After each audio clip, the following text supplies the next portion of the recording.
జస్టం హిందూ బంధువులందరికీ ఇవాళ paper statement అయితే వచ్చింది. డేట్స్ అయితే రిలీజ్ అయినాయి. ఏవైతే సర్పంచ్ ఎలక్షన్స్ అనుకుంటున్నాము 2 సంవత్సరాల తర్వాత ఎలక్షన్స్ అయితే మొదలైనాయి అబ్బా. మళ్ళీ మనం అందరం కూడా పోటీ చేసి, అంటే యూత్ అందరు కూడా, నేను ఫస్ట్ ఇంపార్టెన్స్ ఇచ్చేది యూతే కాబట్టి యూత్ అందరు కూడా పోటీ చేసి ఖచ్చితంగా గెలవాలని కోరుకుంటున్నాను, ఎక్కువ శాతం యూత్. అయితే ఒకసారి పేపర్ స్టేట్మెంట్ ఇవాళ ఏమొచ్చింది అనేది ఒకసారి చూద్దాం. 11, 14, 17 డిసెంబర్లో 3 విడతల్లో పంచాయతీ ఎన్నికలు జరుగుతాయి. ఉదయం 7 నుంచి మధ్యాహ్నం 1 గంట వరకు పోలింగ్ అయితే ఉంటుంది. అదే రోజు ఫలితాలు కూడా ఉంటాయి.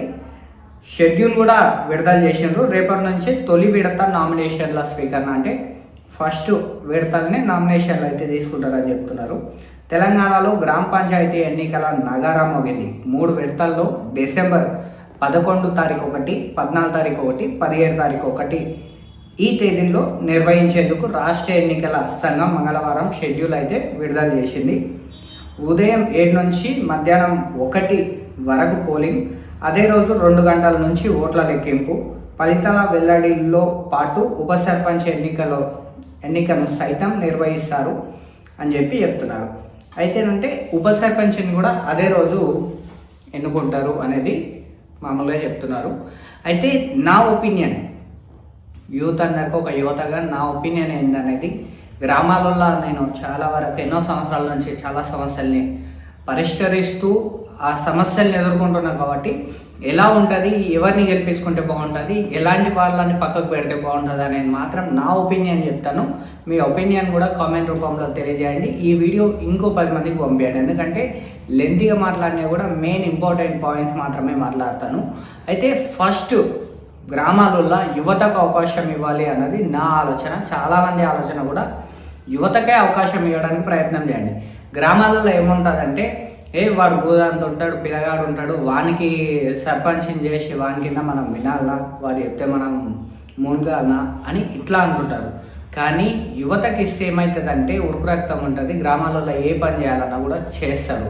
మనకు కరెంట్ కానీ, ఏదైతే లైట్స్ కానీ, నల్లలు కానీ, మోరీలు కానీ, ఇట్లా గ్రామ స్థాయిలో ఎన్ని సమస్యలు అయితే ఉంటాయో ఆ ప్రతి సమస్య పైన ఆ యువత వెళ్ళగలుగుతారు, పరిష్కరించగలుగుతారు. ఏదైనా సమస్యలు ఉంటే ఎంపీడీఓ కానీ, ఎంఆర్ఓ గారికి కానీ, అంటే కలెక్టర్ దాకా కూడా ఆ సమస్యల్ని తీసుకెళ్లే అవకాశం ఉంటుంది. ఎప్పటి నుంచో ఉన్న ఎవరైతే పెద్ద మనుషులు ఉంటారో వాళ్ళు ఆల్రెడీ గ్రామ స్థాయిలో లంచాలకు అలవాటు పడిపోయి ఉంటారు. మనకు గ్రామాలలో ఎట్లా ఉంటుందంటే, 10 రూపాయలు మనం ఇచ్చినామంటే పెద్ద మనిషి వాన్ సైడే అన్ని న్యాయాలు అక్కడనే చెప్తారు. పైసలు ఎవడిస్తే వానికి న్యాయాలు చెప్పే పెద్ద మనుషులు చాలా మంది ఉంటారు గ్రామాలలో.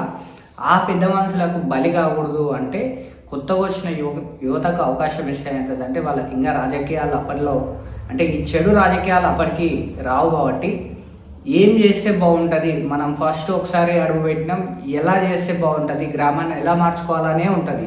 మీరు ఇంతకుముందు ఉన్న ముసలాళ్ళకు ఒక్కసారి అవకాశం ఇచ్చారంటే వాళ్ళు మళ్ళీ ఈ ఊరిని ఎట్లా నాశనం చేయాలి, అంటే ఈ ఊర్లో ఎవరెవరితో ఎంత తీసుకోవాలి, ఎవడు మనం చెప్తే వింటాడు, ఎవడు మనం చెప్తే వినడు, వాడిని ఎట్లా తొక్కాలి, ఎట్లా తొక్కి నారదీయాలి, ఇవే ఆలోచనలు ఉండే అవకాశాలు ఎక్కువ ఉంటాయి.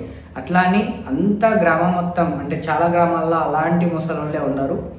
చాలా వరకు రాజకీయ అనుభవం ఉన్న వాళ్ళు మొత్తం కూడా ఎక్కడ ఎంత వస్తుంది అనే ఆలోచన మీదనే ఉంటారు. కాబట్టి వీలైనంత వరకు ఖచ్చితంగా యువతకు అవకాశం ఇచ్చి పెద్దవాళ్ళని కొద్దిగా సైడ్కు పెట్టాలనేది ఫస్ట్ పాయింట్. అండ్ ఇప్పుడున్న రిజర్వేషన్స్ అసలు ఎవరికి ఇచ్చిండ్రో, ఎందుకు ఇచ్చిండ్రో, అసలు 30 ఏళ్ళ నుంచి, మా ఊర్లోనే ఉదాహరణ తీసుకుంటే 30 ఏళ్ళ నుంచి బీసీకి ఇప్పటి వరకు రాలేదు. కానీ బీసీకి ఇవ్వకుండా మళ్ళీ ఎస్సీ ఉమెన్కి ఇచ్చిండ్రు. ఇంతకుముందు జనరల్ వచ్చింది, దానికి ముందు కూడా ఇంకో కేటగిరీకి ఎస్టీకో సంథింగ్ ఇచ్చిండ్రు. కానీ బీసీకి ఇప్పటి వరకు రాలేదు. బీసీకి వస్తాయి అనుకున్నాం కానీ బీసీకి ఇవ్వలేదు. అంటే మన రేవంత్ అన్న ఆలోచన ఎటు తిరిగితే ఆయన గాలి ఇక్కడ వేస్తే ఇక్కడ చూస్తాడు, అక్కడ వేస్తే అక్కడ చూస్తాడు అన్నట్లు ఆయన ఆలోచన ఎక్కడుంటే అక్కడ రిజర్వేషన్స్ ఇచ్చి పడేసాడు. అండ్ మనకు ఈ ఎలక్షన్స్లో చాలా వరకు డబ్బులు ఇవ్వడానికి ప్రయత్నం చేస్తారు. ఆ డబ్బులు ఎంత ఇస్తారు అంటే అసలు ఖర్చు, అంటే వాడు ఎంత ఖర్చు పెట్టాలి అనుకుంటున్నో అంత ఖర్చు పెడతాడు.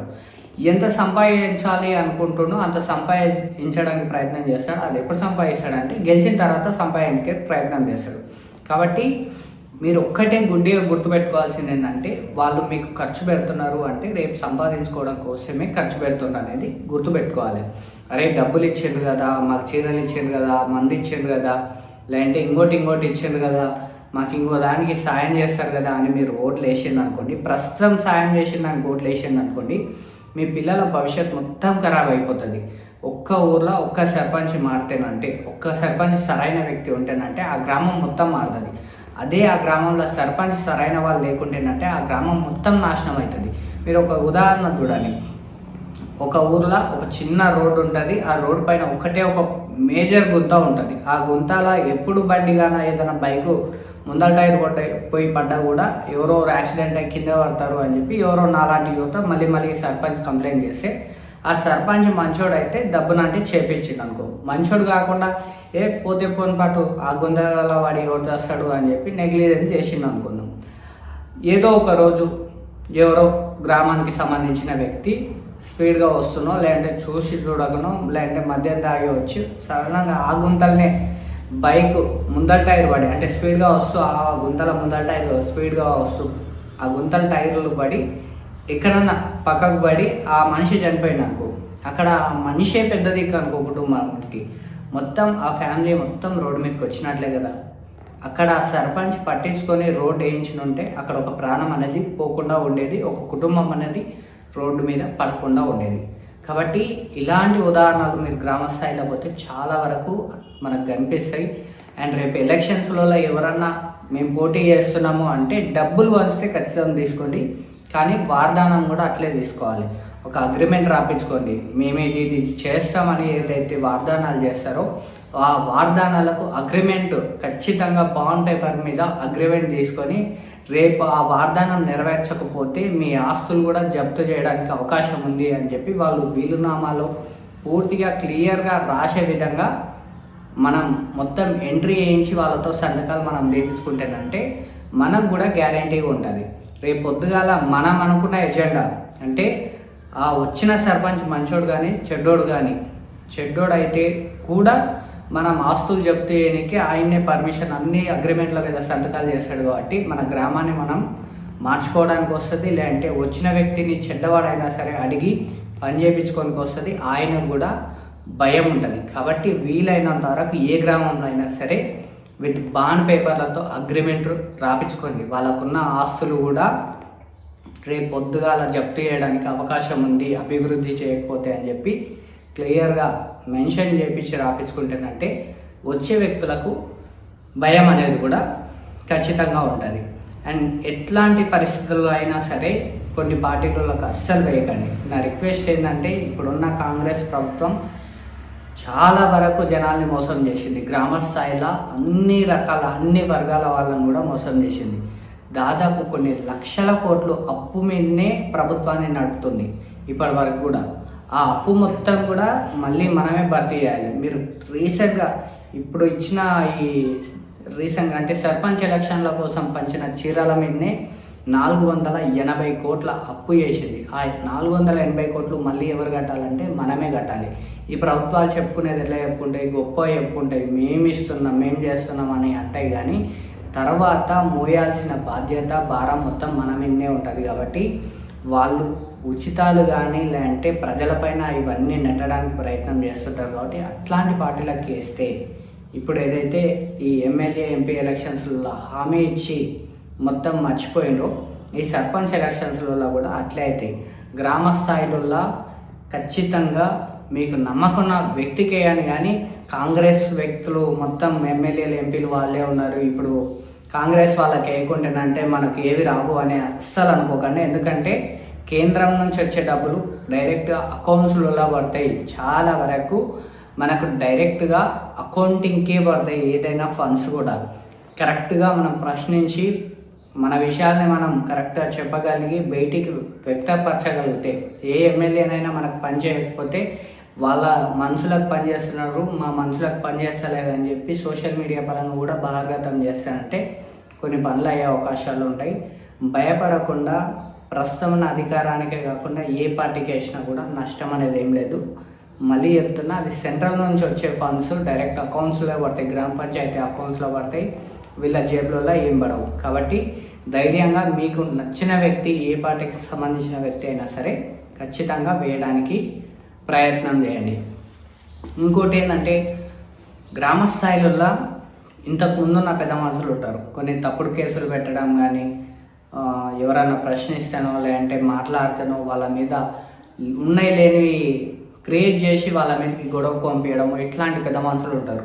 అట్లాంటి పెద్ద మనుషులు ఇప్పుడు ఖచ్చితంగా నిలబడడానికి ప్రయత్నం చేస్తుంటారు. అట్లాంటి వ్యక్తులు మీకు ఖచ్చితంగా అనుభవం ఉంటే 100 కానీ 150 కానీ అట్లాంటి వ్యక్తులకు వేయకండి. ఎందుకంటే అధికారం లేనప్పుడే తప్పుడు కేసులు పెడితే, అధికారం ఉంటే ఎన్ని తప్పుడు కేసులు పెట్టవచ్చు, ఎన్ని కుటుంబాలని నాశనం చేయొచ్చు, ఎంతమందిని రోడ్డుకు తీసుకొచ్చే అవకాశాలు ఉండొచ్చు.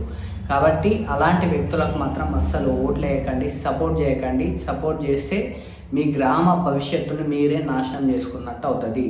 వాడు చక్కగా పని చేయకపోయినా కూడా వాడిని మనం అడగనికపోతే, తప్పుడు కేసులు పెడితే మనం అభివృద్ధిని, ఇంకా వాడు అభివృద్ధి చేయడు, మనం వాడిని అడగలేము. ఇట్లాంటి పరిస్థితులు ఉంటాయి. కాబట్టి వీలైనంత వరకు మార్పు ప్రయత్నం చేసే యువతని, లేదంటే మార్పు ప్రయత్నం చేసే మంచి మనుషులు మాత్రమే ఈ సర్పంచ్ ఎలక్షన్స్లలో ఎన్నుకోవడానికి ప్రయత్నం చేయండి. అప్పుడు గ్రామం మారుతుంది, మన జిల్లాలు మారుతాయి, రాష్ట్రాలు మారుతాయి, దేశాలు కూడా మారుతాయి. ఎందుకంటే గ్రామాలు మారితే దేశం ఆటోమేటిక్గా మారుతుంది అన్నది సిద్ధాంతం. అంటే గ్రామాలు మంచిగా ఉంటుందంటే దేశం ఖచ్చితంగా మంచిగా ఉంటుంది. కాబట్టి వీలైనంత వరకు ప్రతి చిన్నది కూడా మార్చాలి అంటే సరైన వ్యక్తి కావాలి. ఆ సరైన వ్యక్తికి మీరు సపోర్టింగ్గా ఉండడానికి ప్రయత్నం చేయండి. మంచి వ్యక్తులను ఎన్నుకోండి. ఎలక్షన్స్లో డబ్బులు ఇస్తే ఖచ్చితంగా తీసుకోండి, కానీ మీ మనసులో ఉన్న మంచి వ్యక్తికి మాత్రమే ఓట్లు వేయండి. అండ్ ఇంకోటి, మనకి ఇవాళ ఇచ్చిన పేపర్ స్టేట్మెంట్లో ఏదైనా ఫిర్యాదులు ఉంటే, అంటే డబ్బులు పంచుతున్నారో లేదంటే వాడు ఎవరో చెత్తగాడు నిలబడ్డా కూడా వాడిని పక్కకు పెట్టాలి, అంటే డబ్బులు గిబ్బులు వంచడం, మందు వంచడం, ఇంకేదో చేస్తున్నాడు అని మీకు ఏమైనా అనిపిస్తే మీరు డైరెక్ట్గా కాల్ చేయడానికి ఒక నెంబర్ ఉంటుంది. ఆ నెంబర్ చెప్తాను, ఒకసారి నోట్ చేసుకోండి. 9240021456. మీకు ఆ నెంబరు మళ్ళీ కూడా చెప్తాను. ఈ నెంబర్కి కాల్ చేస్తే అవతలున్న నిలబడే అభ్యర్థులు ఏమైనా తప్పు చేస్తే కూడా మీరు క్వశ్చన్ చేసే అవకాశం ఉంటుంది. ఇలా కాల్ చేస్తే వాళ్ళ తుడా తీస్తారు. ఖచ్చితంగా కాల్ చేసి మీ సమస్యలు ఏమైనా ఉన్నా కూడా ఎలక్షన్ కమిషన్కు చెప్పడానికి ప్రయత్నం చేయండి. Thank you to all, share to all, thank you.